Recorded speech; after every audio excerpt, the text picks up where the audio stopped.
Welcome to the Real Estate Syndication Show. Whether you are a seasoned investor or building a new real estate business, this is the show for you. Whitney Sewell talks to top experts in the business. Our goal is to help you master real estate syndication. And now your host, Whitney Sewell. This is your daily real estate syndication show. I'm your host, Whitney Sewell. Today our guest is Tim Hubbard. Thanks for being on the show, Tim.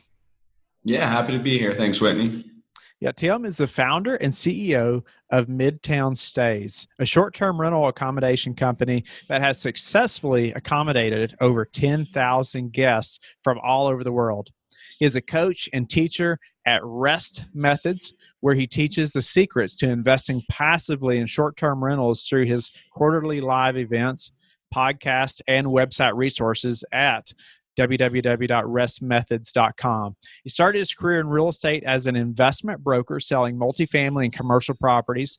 Along with a team of 5, they completed cumulatively over $2 billion in transactions. So, Tim, thank you again for your time. I'm looking forward to this conversation because I know, the short-term rental piece is like something that's really growing right now. And even in larger multifamily, I see more people considering taking, a few of those units and converting them, to short-term rentals. And there's different things that we have to think about when doing that, I know, but I'm looking forward to this conversation and myself even learning, what that entails and what we should consider when thinking about doing that. But give the listeners a little more about, your focus right now, and let's jump in. Yeah. So I started investing, traditionally like most people with long-term rentals, year-long leases and those types of things. I've always loved to travel. So I've stayed in short-term rentals for a long time, hundreds of them all around the world. And at a certain point, I realized there was, a lot of money to be made with the short-term rentals. And I had some properties I thought would work well for short-term rentals. So I converted some of them over and just haven't stopped. And now I specifically look for properties that I think will work really well as short-term rentals, but that also work as long-term rentals, the day I buy them as well. Okay. So you were an investment broker, and did you start doing short-term rentals as you were doing that? I started with some small multifamily properties even before I became the broker, and, fourplexes, duplexes, those types of things. And then while I was working as a broker, I just continued building my portfolio. And then I'm from Northern California, and the market had changed. So I started looking at other markets, and I went to, a handful of different states and different cities around the US looking for a good market. And I was staying in short-term rentals while I was meeting with property managers and different agents and looking at different properties. And I remember looking up the cost, the value of one of these short-term rentals I was staying in. And I'd already started renting some of my own in California at that time. And the rate that I was paying out in that other city was almost what I was getting in California, but the property price was like a fraction, 25% of the price of the California property. So light bulb went off, and I just started, looking for properties to do specifically as short-term rentals. Awesome. Well, I know even before the show, we just briefly mentioned like the tools and systems, and that you are in another country right now. I don't know. You can share where if you want, but you're in another country and you are managing these systems, the short-term rentals. And so I'm looking forward to, just so the listener knows, we're going to talk about the tools and systems, that you use. Cause I know even in the syndication business, we can use some of these tools and systems to automate some of this stuff or be able to work more remotely.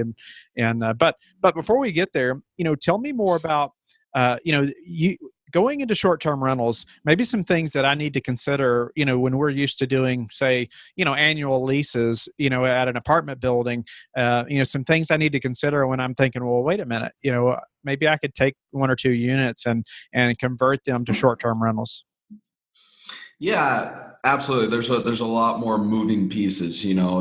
My average stay is a little less than 3 days versus, an average lease is a year. So you have people coming in and people going out, and there's a lot of operational pieces there. At its core, it's basically housekeeping.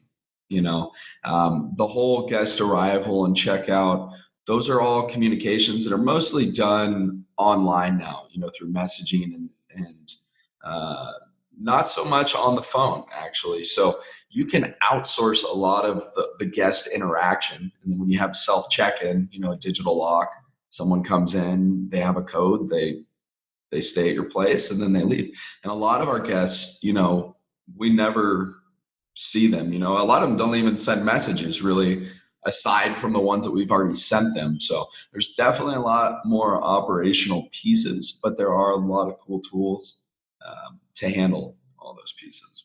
Okay. And I see, Whitney, a lot of people, they get like 2 or 3 and they're like, oh, this is great. I'm making huge returns. But but a lot of times they're handling those messages themselves. So they feel like it's going to be really overwhelming, or maybe it is. So I see a lot of people get stuck at that point, where they have like a couple, 2, 3, 4, but they're doing a lot of these things themselves. So really utilizing some of the tools that are available helps make sure you can scale easily. Okay, so I want to get to those tools. I want to talk about, like you even talked about outsourcing the guest communication, and I want to get there. Mm-hmm. But tell me, what about the returns on short-term rentals versus, say, an annual lease?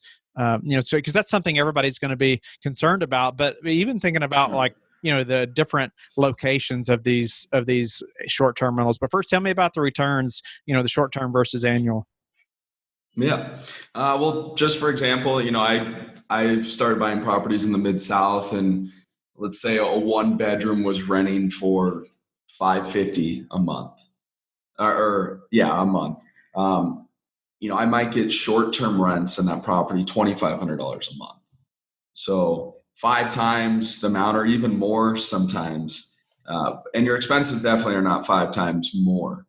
So the returns can be really, really good if you find a good property and if you set everything up right and keep your occupancy high. So the 2,500, that was for short term or long term? I missed that. That would be short term, yeah. So some of these apartments and things average monthly rents anywhere from $550 to $800-$900, and then can pretty easily multiply that by 3. Or 4 or 5, or I have some properties even 8 times more what the long-term rent was getting, and with high occupancies year round. And I've been doing it for quite a long time now, so I have some history too. I can see the trends and things like that. So okay, the returns can be great. What about the location of these properties? And are you picking specific cities based on certain things, or is it just the market itself, in general, like population growth, things like that, like we would all look at? Or are there other things to consider when thinking about where this short-term rental is? So with the short-term rental, I cater to a lot of business travelers because they tend to come back more often. They usually travel by themselves. They're just easy guests to work with. But I like to have tourism too. Really the bigger the pool of people that would want to stay at your property, the higher your occupancy is going to be. So my company, Midtown Stays, most all my properties are in sort of a midtown area. So between downtown and the suburbs, where there's usually a mix of commercial stores and restaurants and entertainment, but it's also close to downtown for business and stuff like that. And it still offers the guests like a neighborhood type of feel, but most of the time being walking distance to places. So those properties tend to cost a little more, but in a lot of these markets, you can still find properties that cash flow the day you buy them with long-term tenants that are in these sorts of areas, and then you can convert them over to short-term rentals, and they're going to work really well because they have a lot of potential guests who would stay there. What kind of costs should we look at to, putting all the, like, furnishing the apartment or the unit? Mm-hmm. Yeah, furnishing's a good question because you can spend a lot of money furnishing the property. You can also spend very little. Since I live in South America, and a lot of these properties lately, I've been setting up remotely, with my team that's on the ground in the States. I order a lot of my furniture online, so it can be delivered right to the property. I do a lot with IKEA. I don't think IKEA, I think they have good products. I think they also have some products that aren't so good. So just finding furniture that's durable but that looks good, and you don't need to spend $2,000 on the best mattress. There's quite a few options you can get now online that show up in a box, $300 for a queen size mattress. And I like to stay in my own properties too, when we first get them started. And I know these mattresses are comfortable. I mean, I've owned $5,000 Tempur-Pedic mattress. That versus a $300 mattress that you can get online now. It's incredible. So I would say on average, I spend for a 1-bedroom, and I tend to like the smaller properties too, again, because they're better for business people. The occupancies are higher. But I mean, I would say ordering, and this is ordering online, maybe $4,000 for a studio, maybe a 1-bedroom that's a little bigger, $4,000 to $6,000, 2-bedrooms, slightly more. But again, it all depends on how much time you have too, because I know friends and students that have the time and they shop on Facebook Marketplace, these things, and they can cut that furnishing cost in half or more even. So I would imagine part of your decision making there is that you're in another country, and it's the fact that these things are going to be delivered right there. That's a big, I guess, load off, that you don't have to go find it and go meet somebody at the gas station or, to swap stuff. You're not there. So that's a big plus for you, being able to just order it and it be delivered right there. But, what about the types of properties? Are you buying strictly single family? Are they townhomes? Are they multifamily? What are you looking for? Yeah, most all mine are smaller multifamily properties. So 4plexes, 6, 8, 12 units. 12 units is the biggest multifamily I have that I operate as a short-term rental. And a lot of times these smaller properties are a little more unique. It's not like a giant 200-unit apartment building. Not that wouldn't work, but guests like sort of more of a unique feel too. And a lot of my properties are older. I have, building 1800s even, a lot of like early 20th century stuff. A lot of them I've renovated. But yeah, I would say that sort of smaller multifamilies worked really well for me.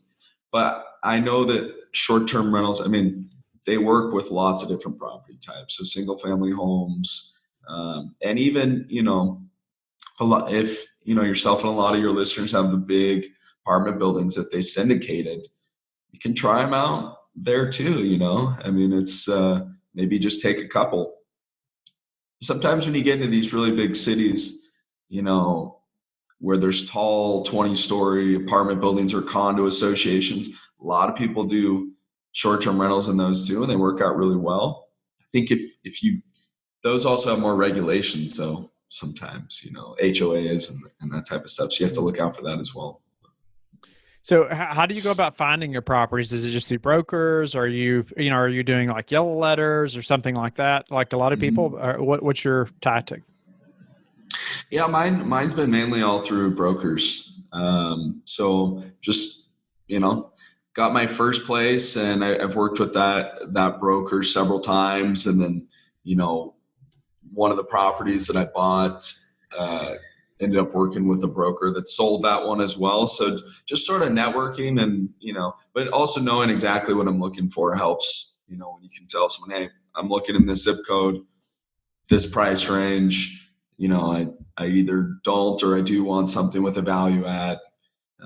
But before that, and still even actually, I think in some of these markets, you can still find stuff on the MLS, if a fourplex or something that pops up, it's cash flowing a little bit, but then you have the opportunity to turn it into a short-term rental. I think you can still find stuff just even on the MLS if you're quick. And are you willing to pay more for a property than, say, somebody that's going to plan to use it for long-term rental, just because your plan is to use it as short-term? I would pay more up until the point that the property still makes sense cash flowing with a long-term tenant.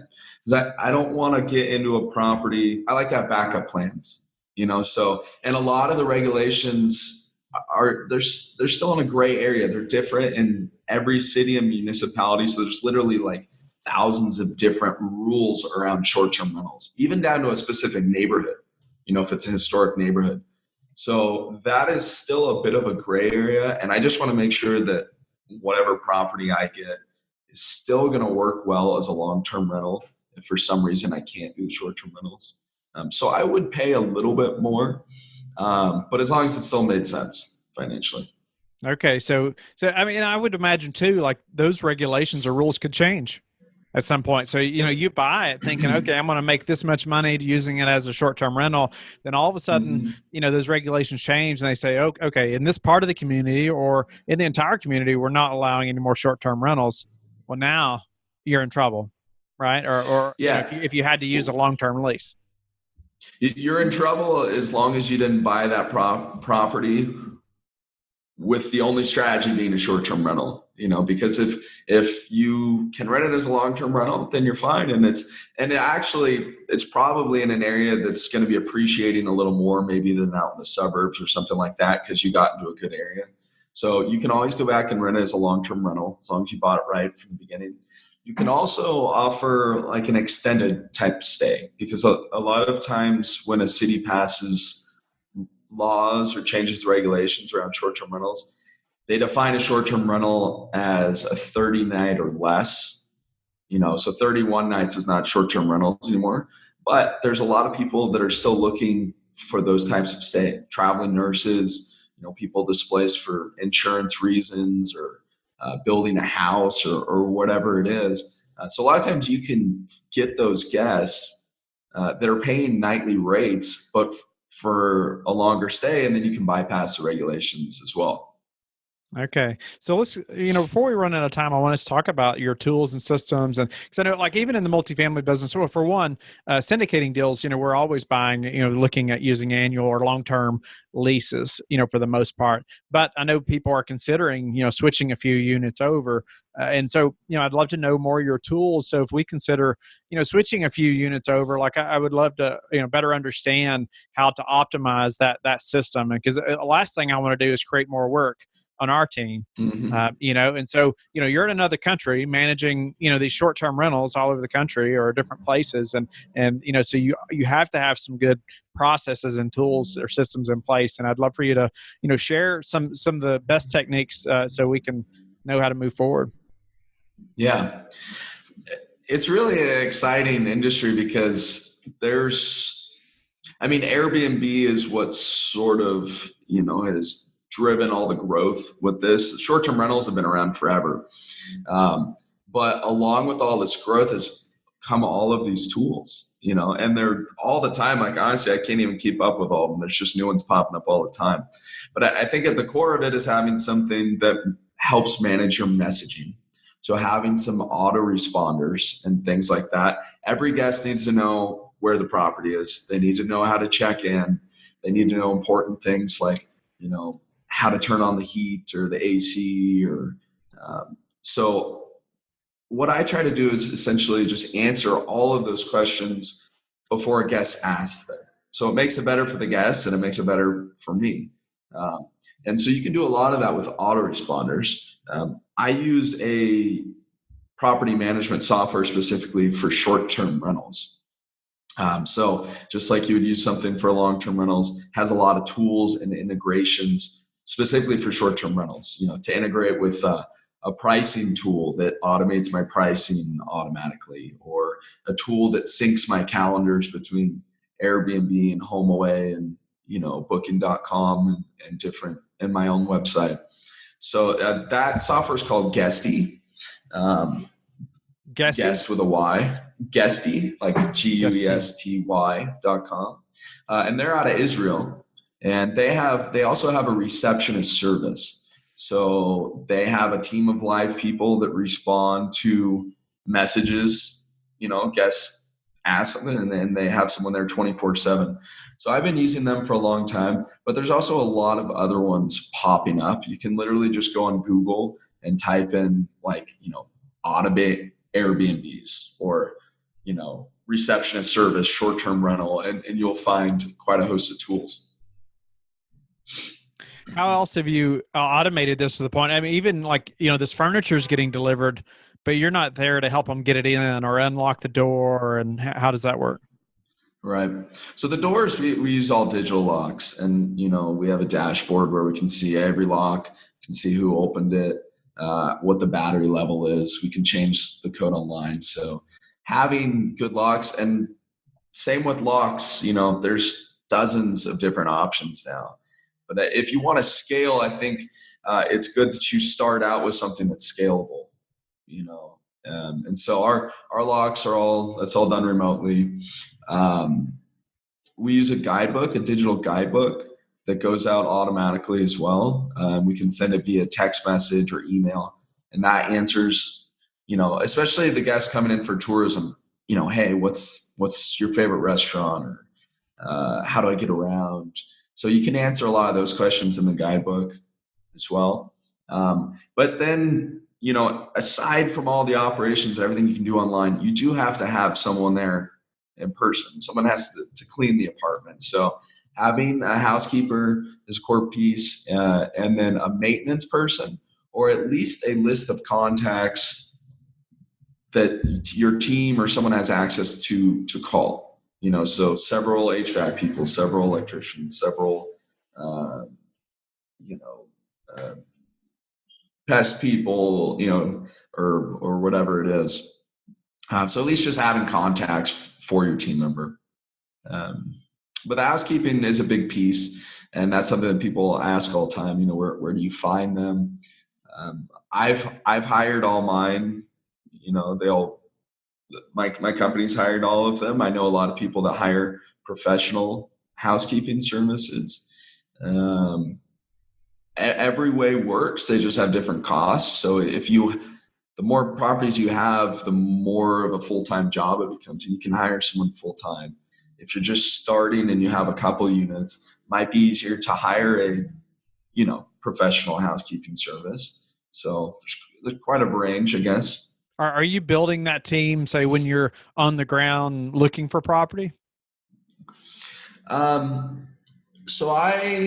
let's see, kind of both, so that the housekeepers, I always ask for referrals now, first off. So my existing team, if we're adding more properties, we're going to need more help, I go to them first. But then I'm going to be doing some interviews tomorrow, online, remotely. So I guess a combination. Okay.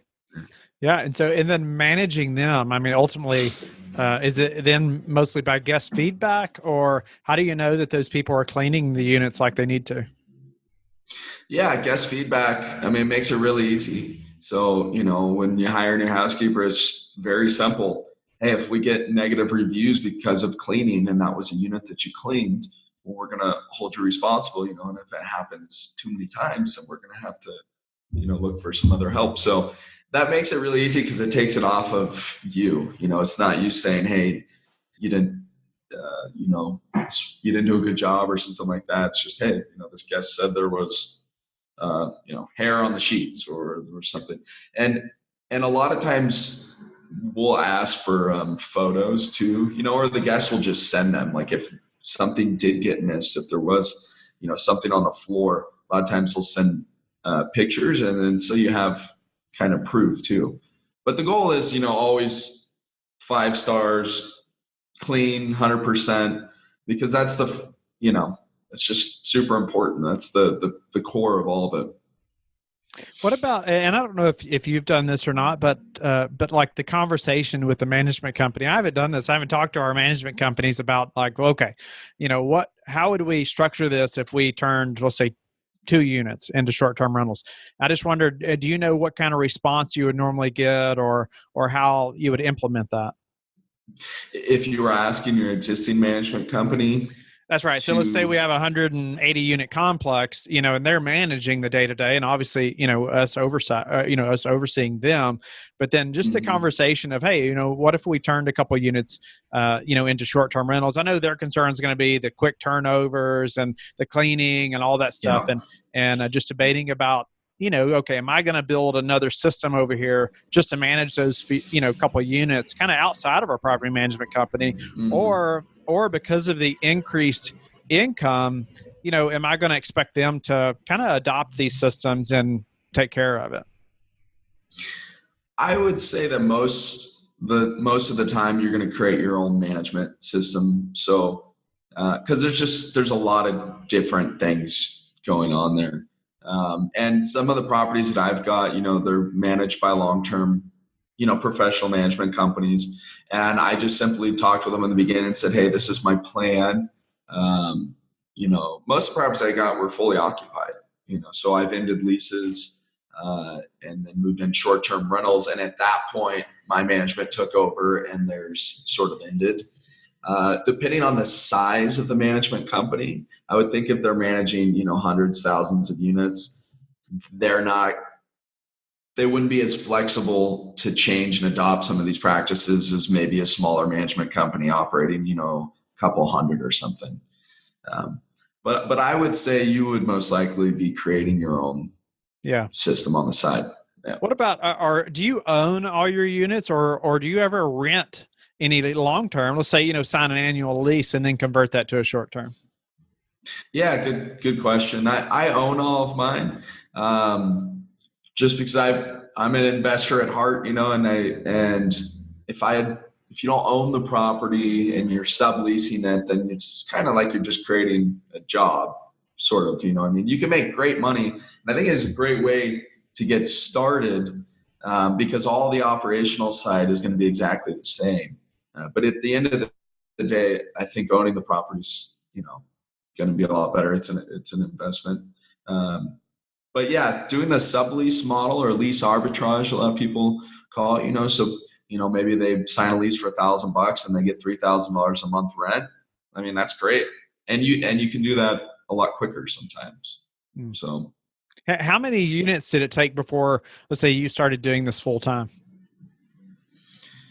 That's the great thing about it. I mean, let's say you have a fourplex, that's renting for, it's gross rents $4,000 a month, but the short-term rents are, $3,000 a month per unit, and you're making $12,000 on one fourplex. It doesn't take a whole lot of units before you can really just do it full time. I was doing real estate full time with long-term rentals, I guess, before I started on the short-term one, or sort of transition at that point. But yeah, didn't take a whole lot before. Nice. And I still do long-term rentals. I just, I'm focused on the short-term ones now. So what's been the hardest part of this, the short-term rental process for you?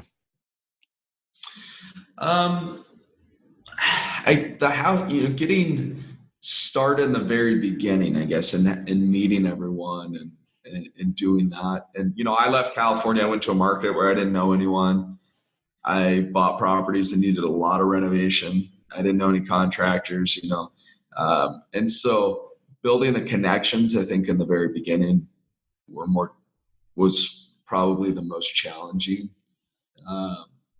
And then just discovering new tools, because I'm kind of techie, I guess. I worked for a software company for quite a while, selling management software. It was for automotive shops, but it helped run their whole business. And so I'm always exploring new software options. And, I've tried some out that didn't work well. And so, trying to make things as easy as possible for my team while making them most efficient on the back end has been a bit of a challenge. But I've found some really good systems now that I think work really well, are very scalable. It's finding the technology and the way to automate this stuff, I guess, has helped you get through the most difficult part of this business. Is that right? Yeah. And so how do you prepare for the potential downturn that everybody's talking about? Well, I think when it comes to short-term rentals, let's say the downturn happens, middle class is affected most of the time, right? So especially for vacations. So if you're operating a short-term rental that's only tailored to people for vacations, that's probably going to get hit harder than, say, somewhere where someone's traveling for business as well. So I think by having a bigger audience of guests that could potentially stay at your property, you can protect your downside. But then at the end of the day too, I'm buying good properties in A areas, but they're not Class A properties. So, if the economy does take a dive and people are struggling, a lot of times they're going to leave those Class A properties with the really high leases and they're going to go to Class B areas. And if all my properties are in Class B areas and they work as long-term rentals, then my rents could potentially go up, as a long-term rental. So I have those couple options, and then having fixed financing, for as long a period as you can, so that your expenses on that end aren't going to change. Like 30-year, 10-year fixed. What do you look for? I mean, I'd love to have like 30-year fixed commercial loans, but with the smaller properties I'm doing, they just don't have it available. 4 units or less, 30-year fixed. Yeah, absolutely. My commercial loans are not fixed for that long, 5 years, 7 years. But just making sure you've got enough equity and revenue and everything in there. So if you do have to refinance, when I run the numbers on a property, I double the interest rates or something, to make sure that you can handle that changing. So a few more questions before we run out of time, or quickly. But what's the number one way that you've recently improved your business that we could apply to ours? That's a good question. This is something small, I guess, but it's been really effective. And just using Google Forms, which is free. And for those of you who don't know, it's basically a form that you can create on Google literally in minutes. But on the back end, you can connect it to an Excel sheet. So our supply orders, for example, they used to go to my manager and she would order them. It was like each housekeeper telling her, just created a simple supply order form on Google in a few minutes, send the link to the whole team. And now if a housekeeper needs more bleach or needs whatever, they can go on there, and that goes on the back end into an Excel sheet and never gets lost. It's already coded with the property. So that's something small, but I think it's been really effective. And I'm sure I'll use that for other things outside of my short-term rental business too. Yeah, I love that. We've implemented Google Forms recently as well, and it's like, wow. Yeah. And it's free, so like you said. Yeah. And it can be shared with direct people that, like you said, right, that are working on that specific property or whatever. So what's the number one thing that's contributed to your success? That is a good question. I would probably, because I had stayed in so many short-term rentals, literally hundreds, and I've traveled to 70 countries and hundreds of cities around the world. I've seen how people do this in so many different ways. And I basically, when I created my very first short-term rental, I was creating one for myself essentially, because it was a property that I owned in a downtown area, and I was thinking, I wanted to furnish it to potentially live there. And I was just thinking, if it didn't work out, I would live there because I wanted to anyways. So I designed a rental for myself, but using all of the other ones that I've seen and traveled to. And I think that really helped me just get started with a rental that worked well for a broad range of people, and had a lot of the little things I picked up along the way.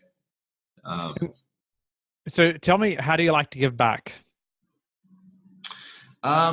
So I started teaching recently how to do this. I've had some friends along the way pick up short-term rentals, and they're doing really well. So I'm super excited about that piece. Basically, I've just been sharing everything I've learned over the years. Just started with my first live event and doing the second one in February. I'm coming out with a podcast where I'm going to have, just actionable items people can use in their short-term rental business. I have an ebook that I wrote on finding the best markets, in my opinion, and what makes the best properties, and people can get that for free on my website. So I guess just sharing everything that I've learned. It's a growing industry. I don't think it's going anywhere, and there's a lot of little pieces in there. And how can people get in touch with you, Tim, and learn more about you?